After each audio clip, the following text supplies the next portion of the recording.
There is actually research looking at red meat and quality of mood. Dr. Felice Jacka published a great paper in 2010 in Australia, and they found a lower risk of anxiety and depression in Australian women who were eating the traditional diet. So this is a real whole foods diet that did include grass-fed red meat. And interestingly enough, she did her thesis on this, and when they brought in the red meat into the study, they thought they were going to find there were adverse effects, and they found that the red meat was the highest correlate with mental health.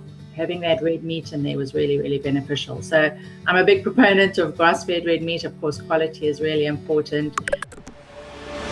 Hey folks, welcome back to High Intensity Health Radio. Thank you for tuning back in. Today we're live with my friend Trudy Scott. She's a certified nutritionist and food mood expert. She's also the author of the Anti-Anxiety Food Solution and the host of the widely successful Anxiety Summit. So today we're going to talk about getting to the root cause of anxiety, what anxiety is, and nutritional and lifestyle strategies that you can use in your life to improve your mental well-being and get rid of anxiety. So Trudy, thanks for being here.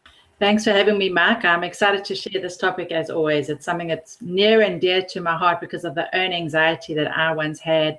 I had anxiety and panic attacks, and it was not nice. In fact, it was very, very scary, terrifying. I wondered what on earth was going on. And as a result of that, I got into this, and now I want to share this powerful connection between what we eat and how we feel. Yeah, I think a great launching point, Trudy, would be what really is anxiety? Is there any benefit to short-term anxiety versus chronic anxiety? And what are kind of the signs and symptoms that anxiety has become sort of pathological and is no longer advantageous for what we're experiencing?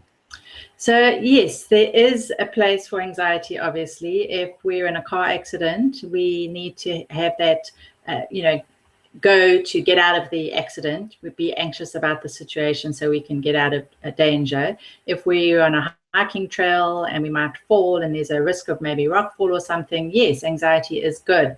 The problem when it's bad is when it's chronic and it's affecting our lives. It may be affecting our jobs. It may be affecting our sleep, then it's bad. And, the signs that that things are getting bad is when you're just feeling chronically stressed, you're overwhelmed by the smallest thing just feels like it's too much. You are not sleeping at night. You're constantly worrying. You may have ruminating thoughts. You may actually have panic attacks. Where you're having a full-on panic attack where you can't breathe, you've got the hyperventilation, you've got the racing heart. A lot of people actually end up in the ER because they think they're dying. And I got into this because I had my own anxiety, and in my late 30s, I just started to get increasingly anxious for no reason at all, and had 2 panic attacks, and it was terrifying. I had no idea what was happening to me. And this is the case with a lot of people. You just think, what is this? You may feel stressed for a lot of the time, but suddenly it escalates, and then you may have this panic attack or panic attacks. And for some people, it goes on for years and years and years. And I can't imagine it going on for years. Fortunately, I found solutions pretty quickly to address the panic attacks. Then finding the underlying causes can take a little bit longer. And this is where some of the biochemistry imbalances and addressing nutritional deficiencies can come in, because we don't want to be managing anxiety. You'll often see in mainstream medicine, let's just manage your anxiety, let's try and mitigate it as much as we can, but you've got to live with it. This is what you've got anxiety, you just need to deal with it.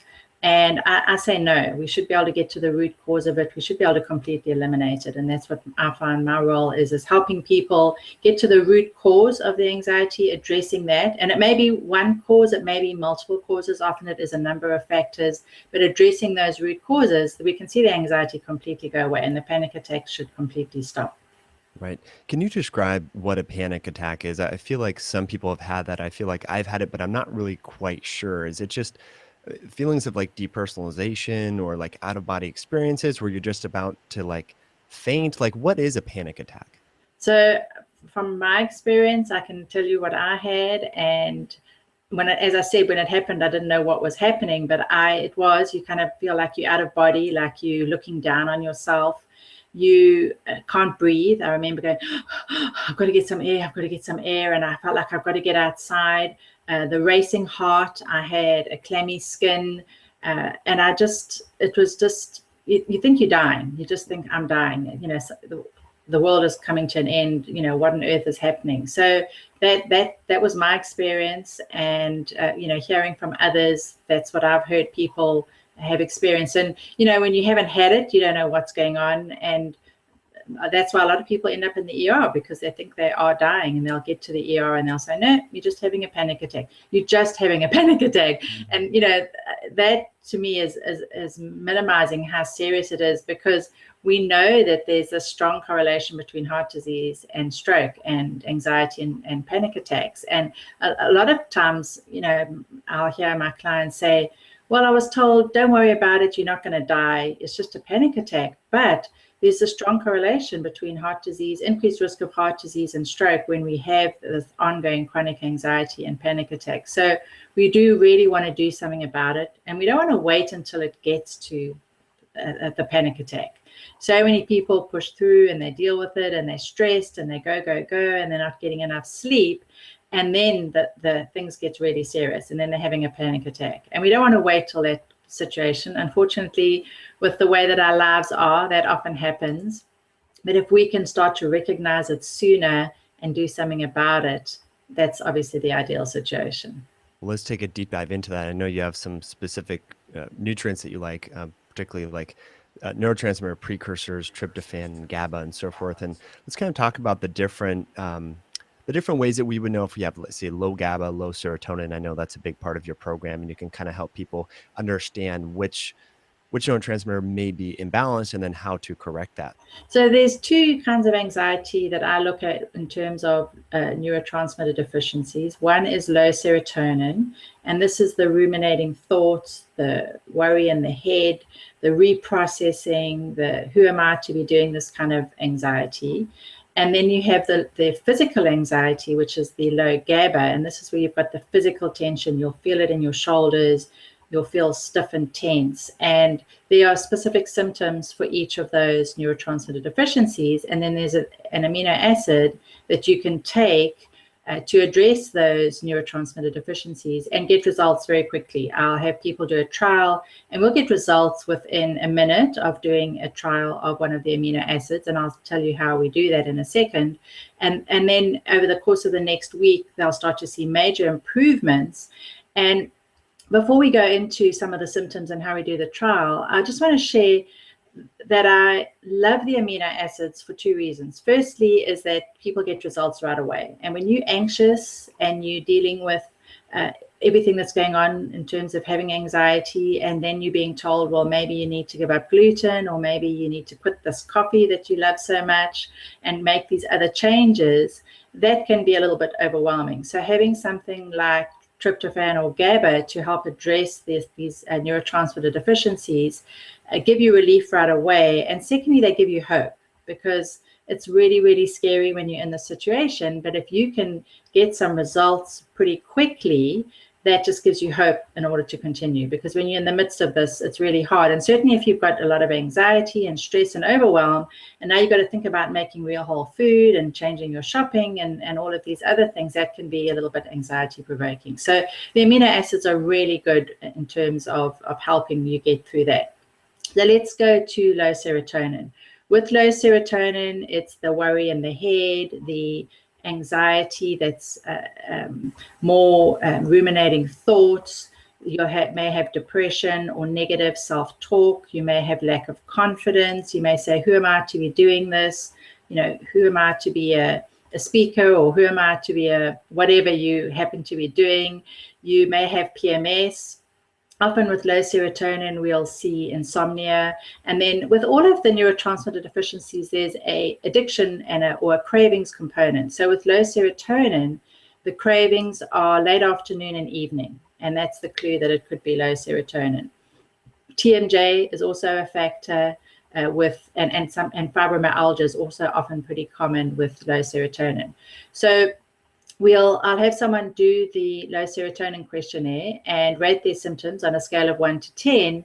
And for example, they may say, I've got this worry in my head, and I just can't stop thinking about this issue with my daughter. I just can't stop thinking about it.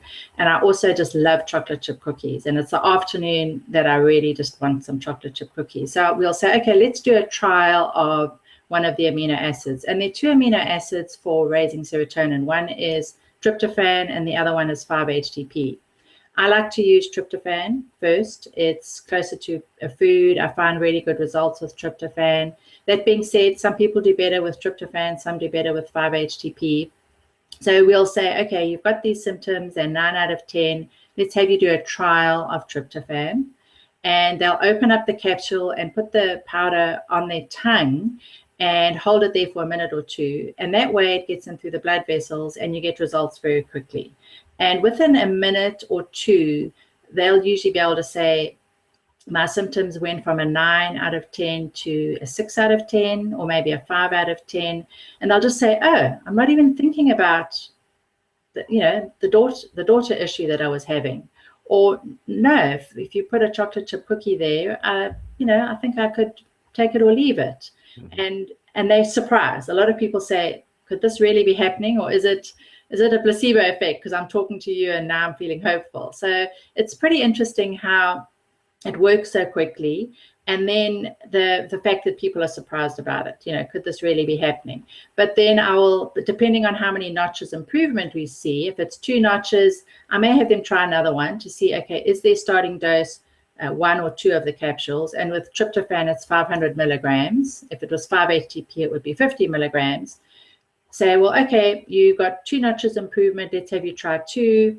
And then over the course of the next week, you would then use the tryptophan or the 5-HTP, whichever one we decided you needed.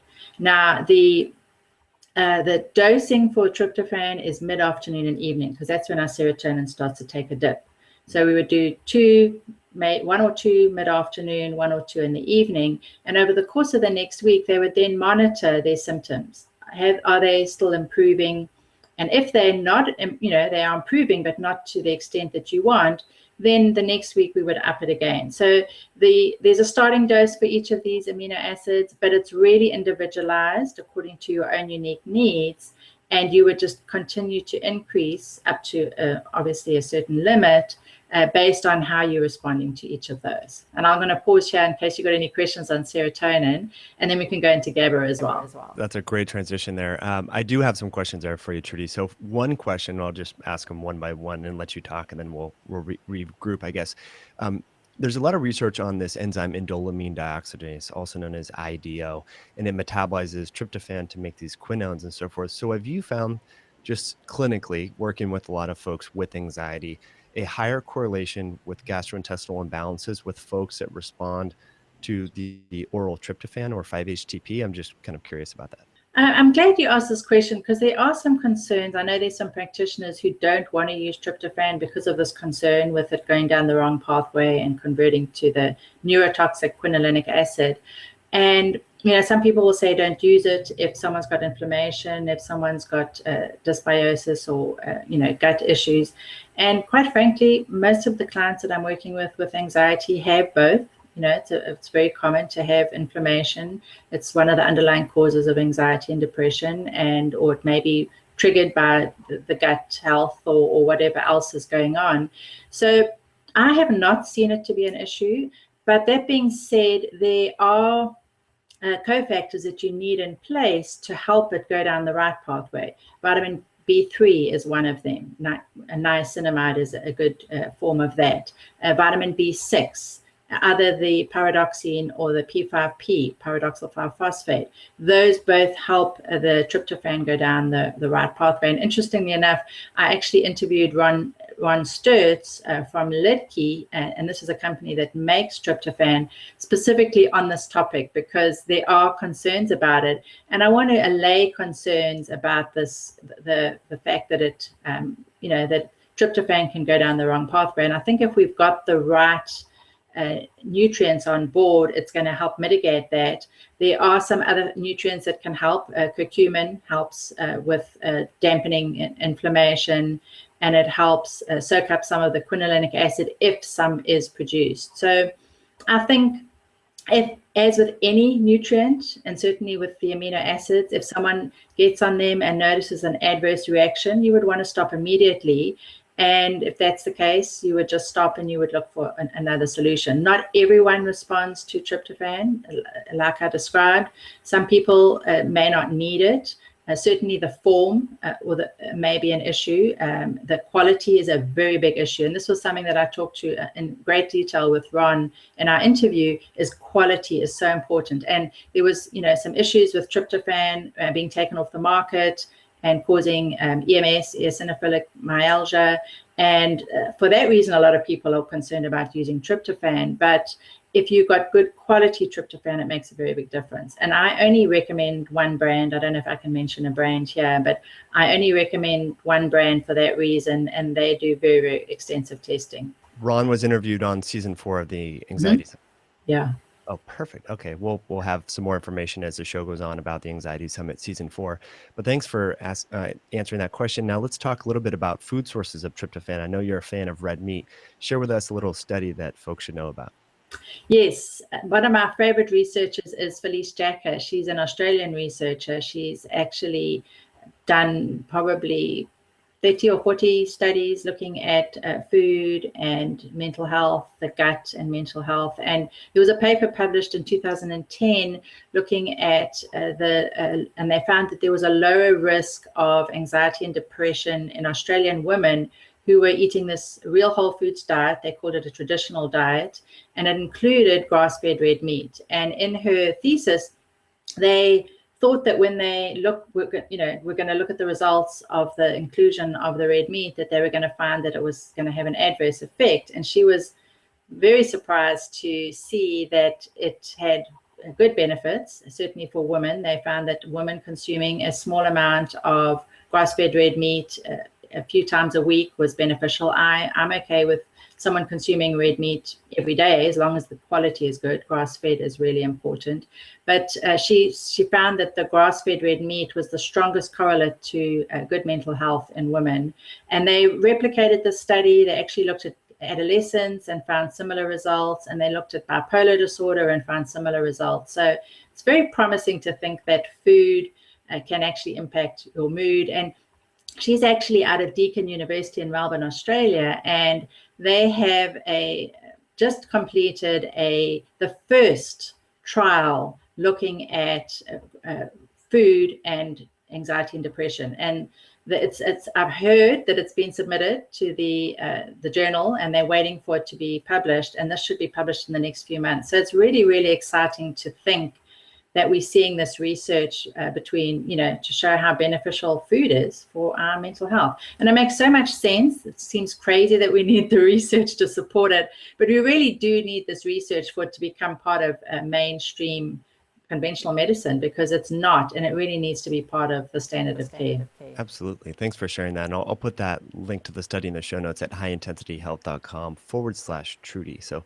thanks for sharing that, Trudy. Now let's take a deep dive into GABA a little bit. That was one of the neurotransmitters that you talked about that I believe is associated more with body sensations and feelings of like impending doom and, chest pain and so forth like that. So let's talk about GABA and what does it do and how can we increase GABA? Okay, so you mentioned a few of the symptoms. It's the physical symptoms. You may also have panic attacks with low GABA. You may also be a stress eater.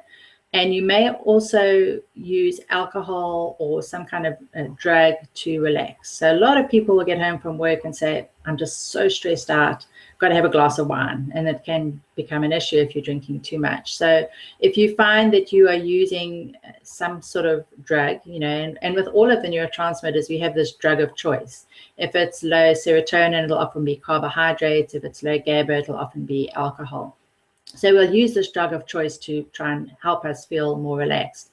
So with the low GABA, you would look at the questionnaire and rate yourself on a scale of 1 to 10. How physically tense am I feeling?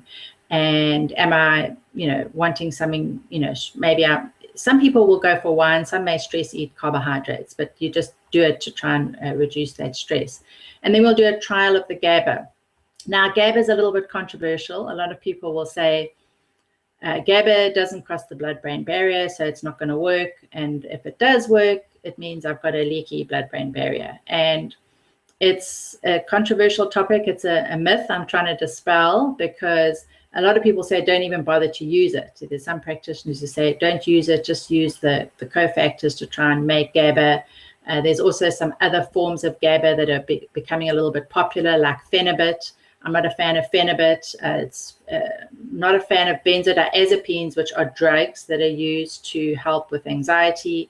And there's some research now showing that phenibut can be as addicting as benzodiazepines and can be difficult to withdraw from. So for that reason, I'm steering clear of phenibut, and I'm warning people about not using phenibut. It's also often on a label as phenyl-GABA. So when I'm talking about GABA, it should say GABA on the label of the supplement, gamma-Aminobutyric acid, not phenyl-GABA. There's another form, pharma-GABA, which some people get results with. I don't have a problem with that form. I just find that people get really good results with just the straight GABA. And GABA does tend to work better sublingually. So however it's taken, whether you have a sublingual form or whether you use a capsule, opening up the capsule and putting it onto the tongue seems to be the most effective. And this whole myth about the fact that it doesn't work, or that you have to have a leaky blood-brain barrier, is you can look at it this way. We've got GABA receptors throughout the body, many different. We've got it in our muscles, we've got it in the pancreas. There was a research study that actually looked at GABA and diabetes and found that it helped with restoring islet cells on the pancreas. So, we've got GABA receptors throughout the body. And when we use GABA and we feel this sort of relaxation, people will say to me, I feel like I just had a glass of wine. I just feel so relaxed. And that you can feel it in your physical body. We know that it's working in the muscles, and it may be that it's not getting into the brain and it's working just at a peripheral level. So there's not a lot that we know right now. We just know that it works. And I actually, in one of the summits, I interviewed Dr. Josh Friedman. He's a psychologist who uses nutritional approaches in his practice. And he says, I love his quote. He said, who cares how it works? We know it works, it gives people results, and it's not causing harm. So, until we know exactly how it works, let's just use it and give people relief. And GABA was one of the amino acids that was amazing for me. It completely stopped my anxiety. It completely stopped my panic attacks. I also had to address low serotonin.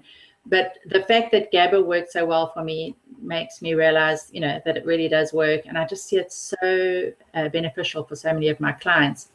Works great for kids as well. There's a sublingual GABA that you can just buy over the counter by Source Naturals. It's called GABA Calm.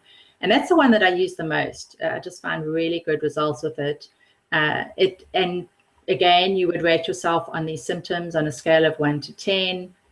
I've got the physical anxiety. I'm feeling overwhelmed. Take the GABA. How many notches did it improve? And based on that, figure out how much you need. Now, the concern that I think a lot of people have with GABA is they will go to the health store, and you'll often find a 750 milligrams GABA in the health store. And that tends to be too much. I start people on 125 milligrams. So I hear people say, I tried GABA and it just made me feel weird, or it just wiped me out. So I think it's really important to be aware that starting low is really important with GABA, and then building up. Maybe you can tolerate 500, 750 milligrams, but you want to start low and build up to that amount, because just starting out with 750 milligrams is often too much for most of my clients.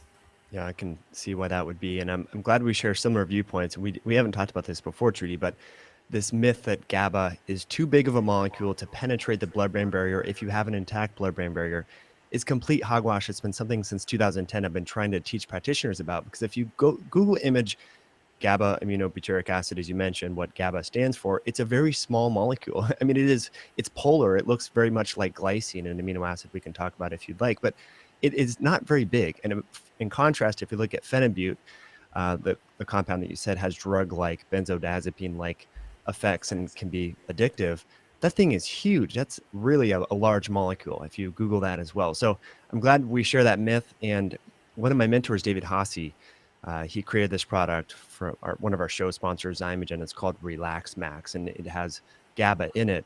And he says, just what you said, it's really interesting. You guys share very similar viewpoints. He said, who cares how it works? We know that we have all these receptors in the periphery, and he shared some research showing that it helps to block epinephrine and norepinephrine receptors. And so for people that are experiencing that anxiety in the periphery, it may help to calm down some of those adrenal hormones. So my next question have you found that to be true in any research on norepinephrine, epinephrine issues with GABA?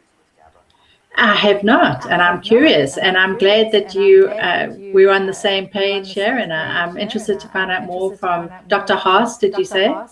Yeah, David Haas, he does a lot with the Institute for Functional Medicine. I'll introduce you to. He's a great man. Good. I love doing these interviews because I always learn stuff. So yes, that sounds great. And I don't have anything directly in terms of research or having looked at those. No, so I can't help you with that one. Okay. Yeah, no problem. Well, I'll put that in the show notes. Again, highintensityhealth.com/Trudy, the 2 studies that he did reference in regards to oral GABA affecting peripheral adrenaline and noradrenaline, which was interesting. So, Trudy, let's take a deep dive into some other nutrients. I know you're a big fan of balancing copper to zinc ratios and Pyroluria. I don't really understand that concept, and I know this is something you've talked about on past anxiety summits, but if people are kind of new to this copper-zinc balance, can you give us a little overview there? Yes. So when we've got this zinc copper balance that we want it to be in balance. And when you have anxiety, one of the underlying causes could be high copper and low zinc. And it may just be that they're out of balance. And if you take zinc, you can often lower your copper levels. There is also this genetic condition called Pyroluria, Pyroluria, where you have this innate imbalance and often lower zinc levels, and this higher need for zinc and vitamin B6. So when you're under a lot of stress, if you have Pyroluria, you will dump urine in your urine, zinc and copper, and then you need more of it. So, and then you will feel more anxious. With the Pyroluria, the symptoms are more social anxiety, this sort of inner tension where you push through and deal with it. You may have, it was actually based on the work of Carl Pfeiffer, who worked with schizophrenics in the 1970s and found that they had these common underlying symptoms. The morning nausea, so not really wanting breakfast in the morning, and that's related to low zinc. The poor sense of smell and taste, also related to low zinc. The anxiety also obviously related to the low zinc. The lookalike sisters, interestingly enough. So he just found that people with this condition had these similar traits, lookalike sisters, insomnia issues, depression issues, and the social anxiety where you push through and you deal with it. So, and interestingly enough, since then, it's an area that I'm really interested in because I happen to have it myself. And I'm always looking for more information. And I actually came across an article about introversion on the Huffington Post. And I was reading all these symptoms on the Huffington Post questionnaire. Do you feel uncomfortable in social settings? Do you prefer one-on-one interactions versus big group interactions? Do you, when you go to a party, do you seek one person and spend time with them rather than sort of hanging out with everyone? And I looked at these questions and thought, this sounds a lot like Pyroluria, and did a blog post and solicited feedback from my community. And a lot of people who resonate with the questionnaire for Pyroluria say, well, I'm also an introvert. And they get on the Pyroluria protocol, which is the zinc, the vitamin B6. Evening primrose oil is very beneficial. It helps with zinc absorption, and is often low with people with Pyroluria. When they get on the protocol, they find that they're no longer introverted, or they have less of the social anxiety that goes with introversion. So it's my big thing is, well, is introversion a personality trait, or is there this biochemical component? And I truly believe there's a biochemical component to it as well. I would believe so too. I used to suffer from social anxiety and introversion like in high school. And then once I started really getting off the grains in college and eating well and exercising more regularly, it totally went away. So I used to think that I was this, I mean, I generally am more of a quiet person in nature, but no social anxiety or introversion anymore. So that's kind of interesting. I was going to ask you that question: is introversion or extroversion like, environmental or innate? So I think Yeah. we know at least part of the answer. Environmental is playing a role there. So let's kind of talk a little bit more about our environment, Trudy, and ways that we can manage our environment with stress reduction, music therapy, vagal nerve activation, heart math. There's so many different components to really kind of turn down that stress response. What have you found to be particularly effective for a lot of people? I think it's a matter of finding what's going to work for that person. Some people will say, look, I just cannot do yoga. It's just, I just can't relax. Others, it's a matter of doing some kind of exercise, but I just can't stand the gym. So taking up dance lessons is going to give them that exercise and give them that excitement and raise their serotonin and raise their endorphin levels. For others, it's nature. For me, it's nature. If I can get out in nature, I just feel alive. I feel fulfilled. I feel, my stress just falls away. The fact that I'm exercising and I'm outdoors, I'm getting some sunlight, I'm seeing greenery, I'm seeing nature, I'm seeing something beautiful. Heart math works for some people. Other people say, look, I've spent enough time on the computer, I can't bear to do something where there's a gadget or a computer. So I think really it's a matter of finding what works. I think the important thing is to be aware that we need to do something to de-stress. We can't just lie on the couch and watch TV and think that that's going to be enough for us. We need to do something constructive to actually bring down our stress levels and relax and nurture ourselves. So I think for me, it's a matter of finding what's going to work for each particular person. Yeah, it's interesting that you mentioned nature. I just did a little experiment this morning and I was having a hard time kind of getting my mind calm in like the last 5 days with meditation. So I took my meditation cushion and put it on my deck outside, and it's a sunny day in Seattle. We've had a lot of rain and there's a lot of birds and the wind was blowing, and I just got into that heck yes Zen state. Like just in 5 minutes, I'm like, what am I doing trying to meditate in the room where all my computer stuff is and electrical equipment and endocrine disrupting chemicals and flame retardants? Why am I not breathing nature outside? So anyway, if you're listening to this and you're struggling with meditation, just try meditating outside or heart math outside. It makes a huge difference. Love it. little tip there. Okay, so while we're on this topic of being mindful and present, some other sort of intangible aspects that I found that can increase or decrease anxiety are things like meaning, purpose, sense of community. Where does that fit in, and how do you sort of teach that? Because I know in periods of people's lives, if they don't have a lot of like accomplishment, meaning, purpose, things that Martin Seligman, I believe, talks about in his book Flourish, you can feel like a sense of unease. So how does that weave into this whole picture? It's not something that I work with. I think it comes when the brain chemicals are balanced and when you are feeling at ease. I think then you can take the next step. But it's not something that I would say to someone. It's not part of a discussion that I would have with anyone. But I just think that when you're not sort of fighting that anxiety, you're not fighting that stress, then you're at the next level where you can actually start. You've got the ease that you can start to look at those things. And I think that's important. I do think community is really important. I think that support is very valuable. I think too many people go it alone. Certainly with a lot of women that I see, you can't say no. You're taking care of everyone else. You're not taking care of yourself. So I think certainly is having that community support, having a buddy system where you can get support if you need it, being part of a community where you're giving, certainly in terms of raising endorphin levels, just giving, charitable giving, helping makes you feel better. So I think it just feels like it's the next step that comes once you've sort of addressed this panic and this sort of frenzy that you have when you are so overwhelmed and so anxious. Right.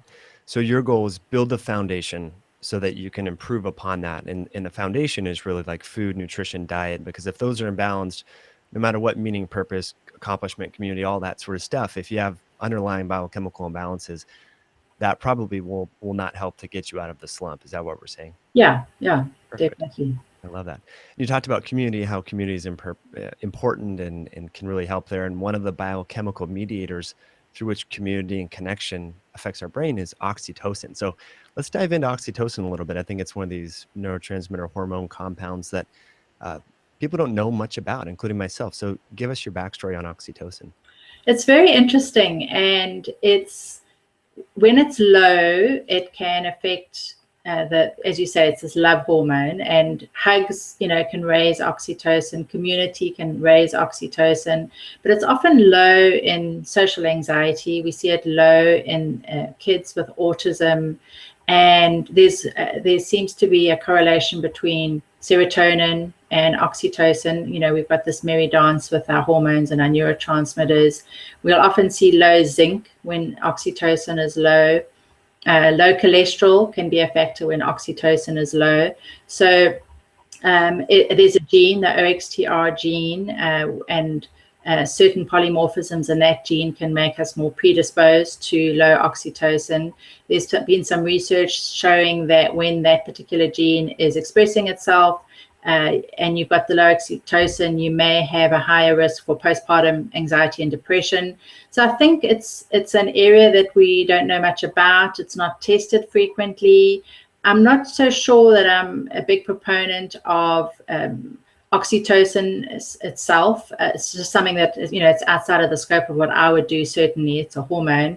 But I have worked and read the work of Dr. Kurt Willer. He's actually someone that I'm interviewing on this summit, and we're talking about oxytocin and cholesterol. But I think that there's other ways that we can support oxytocin, certainly addressing neurotransmitter levels like serotonin and getting your zinc levels up. And I think that way we can provide the raw materials so the body can then make its own oxytocin. But if you've got the gene, maybe you do need that additional support. And I think we are seeing some practitioners starting to use it. I've heard some feedback from some clients, some of my followers on my blog who've used oxytocin and had really good results. So I think there's a place for it, like any bioidentical hormone. If someone is going to use oxytocin, it should be, good quality bioidentical hormone. And then think about the underlying reasons of why it's low in the first place, and then provide those raw materials so we can raise oxytocin levels that way. Mm-hmm. I've heard, and I don't know, I haven't read the studies on this, but just a 20-second bear hug, right? Does that raise oxytocin? Did this expert kind of talk about that? Absolutely. Yeah. Okay. Absolutely. I think it's great. I'm a big hugging person, and I've got to have nature, I've got to have laughter, and I've got to have hugs. Those are my drug of choice, and I think everyone can benefit from hugs. I love that, Trudy. And just thinking off the cuff here, I mean, people that hug a lot generally are happier, like, hey, it's great to see you, a big, nice, giant bear hug. And people that are kind of unhappy and closed in and not really give you those little weak hugs, I wonder if there's a correlation there. So I think if people just kind of loosen up and start giving bear hugs, would help a lot of the panic and anxiety. Yes. And a nice long hug. I was at a conference and a colleague was leaving, and I wasn't going to see her for a while. And she said, let's make this a long hug. And it was a long hug. And it felt a little bit weird that it was such a long hug. But at the end of the hug, it felt really, really good. And interestingly enough, it was at the Integrative Healthcare Symposium in February, and I heard Dr. Peter Bongiorno present there, and he talked about hugs. And he said he goes and he's a naturopathic physician, and he's got a few books on anxiety and depression. Wonderful practitioner, and he actually said when he's presenting to medical doctors, he talks about hugs, and he said. You have to get permission to obviously hug your patient or your client, but he finds it so great for that rapport, for that connection, for showing that you care. And he said he was so intrigued because at the end of his presentation, these doctors spent the next 15 minutes talking about hugs and how should we do it and how do we approach our patients. They were so intrigued. And then they wanted to know how to do it. So it's really interesting that for some people, it just doesn't come naturally. Right. Yeah, we're so used to the handshake in the Western world, just shaking hands and going about our way. So I like the hug aspect, and most people are pretty receptive. If you just reach out to give them a hug, they're open to it. You know, you're not going to offend anyone normally. One thing that came to mind, a book recommendation when you talked about giving back in that last segment there, a great book called Give and Take by Adam Grant. I'll put a link in the show notes, but he talks about, you know, giving and happiness, and people that give are generally happier. But if you do all your giving on one day, it's better than spacing it out. So he talks about, like, on a Friday, for example, or a Saturday, whatever it is, volunteer, go give some clothes to charity, go plant some vegetables, do a lot of giving all in one day. So if you kind of clump it together, that's linked with higher happiness scores. And that came to mind while you were talking, and I wanted to share that. So good. I haven't heard that one, but I love it. Yeah, it's kind of interesting, right? So I've been doing that just one day a week, just batching all my giving at once, and it seems to really help. So Trudy, you mentioned the Anxiety Summit so far. You're on season 4. This season, you're covering a lot of different topics like leptin, oxytocin. You're talking about antibiotics, a lot of great things. So as we kind of, before we part ways here, give our listeners a little bit of an overview of what they can expect to learn from the summit. Yes, I love to cover some of the basics. So we've got Dr. Drew Ramsey, who's an integrative psychiatrist, talking about food. And he was actually at the American Psychiatric Association earlier this year presenting on this research on food, and said that a lot of the psychiatrists are very interested in this, which is very encouraging. And he talks about brain foods and how we're so deficient in so many nutrients. And, you know, he talks about red meat and how vitamin B12 is such an important nutrient when it comes to mental health. We didn't talk about B12 today. So we go into that in his interview. And it's just so encouraging to think of a integrative psychiatrist also being a farmer. He's got this kale farm, and he grows 50 different brands of kale. So it's just wonderful to think that, you know, that there is hope out there in the mainstream medical world in terms of bringing this information to people who have anxiety. So his interview was absolutely fantastic. So we've got the basics. We talk about coffee. Magdalena Shalaki talks about caffeine and coffee. And this is a topic that when I asked her to talk about it, she said, we're going to get booed out of the summit. No one's going to want to hear it. But coffee has big impacts on adrenal function. It affects sex hormone levels. It can affect increase your risk for osteoporosis, and it can make you more anxious and affect your sleep. So we do need to cover some of the bad things as well as talk about some of the good things. And then I like to bring in some topics that are new, that certainly when I prepare for these summits, I learn a lot. And one of the interviews was the one that I did with you on leptin. And I got to know you through the Autism Intensive and IFM, and just love your whole approach to research. And I thought, well, I really want to interview Mike, and started looking around for the connection between leptin and anxiety. And I was surprised to see that there's a strong connection between leptin resistance and anxiety. And our interview was fantastic. We talked about how it impacts immunity, and how it's tied to gut health, and how it's tied to inflammation, and being aware that leptin resistance is something that is common when you have obesity. You've got higher body fat percentage, and that addressing that can have a big impact on your mood. And who would have thought that obesity and leptin resistance could have an impact on your mood? So that was a great interview, of course. And your audience knows all about leptin, I know, so I won't go into that one anymore. But I talked with Lisa Bloomquist on fluoroquinolones, which are antibiotics that have a fluoride component to it. And these antibiotics are really, really scary. And I just came across her work pretty recently. She describes the effects of the fluoroquinolones as being as bad as benzodiazepines. And people who've been exposed to these can end up with psychosis, anxiety, panic attacks, and it seems to be a cumulative thing. So you may have been prescribed one of these antibiotics and had some weird symptoms, and then maybe the next time had some weird symptoms, and then maybe the third time that you are prescribed these antibiotics, then you have full-blown anxiety, panic attacks, and other pretty serious symptoms. So there's a a move by an organization to get labeling added to these antibiotics, making people aware of these dangers. And there's a lot of research supporting the connection between the use of these antibiotics and the connection to mental health. So I like to bring things forward that maybe there's not so much awareness of. And then also I get to learn, when I interview people, when I prepare for the interviews, I get to learn about these things as well. So those are just a few of the highlights. I mentioned Dr. Kurt Wooler, he's talking on oxytocin and cholesterol. Dr. Peter Bongiorno is going to take a deep dive into serotonin. And then I'm going to be doing an interview on GABA. So talking about the different ways that GABA may be affecting us in terms of relaxing us.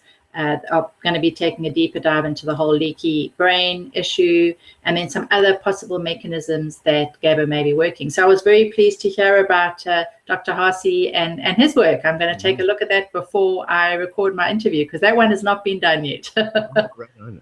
Cool. Well, I'll have to introduce you guys. He's awesome. And Trudy, what I love about your Anxiety Summit, again, this is season 4. You've been doing this for a while, is you include a lot of different experts, shall we say. So in the summit model, it seems like we see a lot of the same people, and they're on every summit. And while they're very knowledgeable and have a lot of experience and so forth, it's nice to have some new faces. That's what you bring to the table. And I think that's really nice. And I'm honored to share that interview about leptin. Actually, believe it or not, we're on episode number 140 some odd, 143, I think. And we haven't really talked much about leptin on the podcast. That's something I've done on YouTube and in webinars, but not so much on the podcast. So I think if you're listening to this now, you'll really get a lot of benefit from listening to Trudy and I's interview. So if you go to highintensityhealth.com/anxiety, again, that's highintensityhealth.com/anxiety, you can register for that summit. And Trudy and I, all the research that she just mentioned about increased levels of body fat, leptin, higher prevalence of anxiety, and early life trauma, how that affects leptin signaling and so forth. We have the references and the research there for you as well. So that was a lot of fun, Trudy. So as we kind of part ways here, we have 3 final questions. They're more of a rapid fire type format that we like to ask every guest on the show. So if there was one herb, nutrient, botanical, or whole food you just could not live without, let's say you're going to be stranded on a desert island, vitamin D and omega-3 fats are covered, what would that food, herb, nutrient, or botanical be, and why? I would pick lamb. Right on. Lamb is red meat. It's going to give me the protein. It's going to give me the zinc. It's going to give me the iron, and it's delicious. And hopefully, because I'm on a desert island, I wouldn't have to worry about factory farming, but lamb tends to be grass-fed, so it's a safe alternative to another form of red meat. Love that, Trudy. My family and I absolutely love lamb. We get it from a local farm here in the Seattle, Washington area, Barron Farms. And so absolutely fantastic. It tastes amazing. And for some people, they have this perception that lamb is gamey, but it's really not. It tastes absolutely wonderful. So if you're not a lamb eater, try it out periodically. So thanks for that, Trudy. Now, what's your morning routine? You're a busy practitioner. You've written a great book. You're doing this summit. You're interviewing a lot of people, going to seminars. What does the first couple hours of your day look like, Trudy? I like to get up and go for a walk or go and do some exercise. And then, of course, the most important thing is to have some breakfast and have some protein at breakfast. And this is something that I have all my clients do, is have protein at breakfast. Sets you up for the rest of the day. It helps to keep your blood sugar stable. And so I'll have something like egg with some sauerkraut, or cooked mushrooms, or cooked vegetables, or leftover veggies from the night before. Or maybe I'll have a shake with some berries and coconut oil or coconut milk and some protein powder. Sounds yummy. I love eggs for breakfast. They're really fantastic. So, Trudy, if you were to bump shoulders with a political figure, maybe someone from Congress, Senate, past or future president, or someone from the World Health Organization in an elevator, and you had 30 seconds to share with them one lifestyle or health tip, what would you want them to know and why? I would say don't tolerate not feeling your absolute best. Always continue to look for answers and find a few things that really make you feel good. And I mentioned, for me, it's laughter, hugs, and nature. So find your thing that really turns you on, that makes you feel good, and don't tolerate not feeling your absolute best. Keep looking until you find the answer. Right, because it's definitely possible with all the great practitioners that we have in the world today, including yourself, Trudy. So really appreciate you coming on the show. Thanks for hosting the Anxiety Summit for the 4th season. I think that's absolutely fantastic. I commend you for that, because summits, as folks may not know, are a ton of work. So thanks for doing that. Now, you have the Anxiety Summit. We want listeners to be able to find you, Trudy. So you have a couple different websites, social media channels, and of course we'll have those in the show notes. But if people are driving their car right now or at the gym and they want to learn about your work, where would you want them to go? So they can go to my Facebook page, Trudy Scott, Anti-Anxiety Food Solution. We have some great discussions going on there. And my website at the moment is everywomanover29.com. And not to exclude men, it's actually going to be changing to anxietynutritionsolutions.com. But that's how I started out, primarily working with women. So that's my website right now. And I've got a lot of blog posts with a lot of great comments and questions. And I love to take questions. I love to learn from my community. So if you've got questions for me, come and post on the blog, ask me questions, share your results, share your success stories, and let's get this message out in a big way. Thanks very much for having me, Mike. My pleasure, Trudy. This was a lot of fun. Great to have you on the show. And for those of you that are listening, I really, really appreciate you tuning in. You can also check out the video version of this interview over on our YouTube channel. And as I mentioned before, the show notes will be posted at highintensityhealth.com/Trudy. So Trudy, hope you have an awesome Memorial Day. Look forward to catching up with you in the future. Thanks, Mike.